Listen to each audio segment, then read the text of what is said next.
बखेरने वाली हवाओं की कसम जो उड़ाकर बखेर देती हैं, फिर पानी का बोझ उठाती हैं, फिर आहिस्ता आहिस्ता चलती हैं, फिर उस चीज को यानी बारिश को तकसीम करती हैं कि जो वादा तुमसे किया जाता है वो यकीनन सच्चा है और इंसाफ का दिन जरूर वाक़ होगा।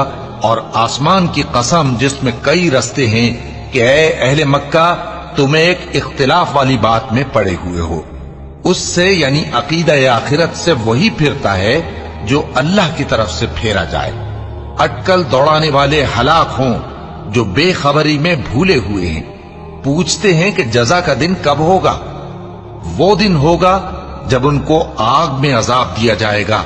अब अपनी शरारत का मजा चखो, ये वही है जिसके लिए तुम जल्दी मचाया करते थे। बेशक परहेजगार बहिश्तों और चश्मों में होंगे और जो जो नेमतें उनका परवरदिगार उन्हें देता होगा उन्हें ले रहे होंगे। बेशक वो इससे पहले नेकियां करते थे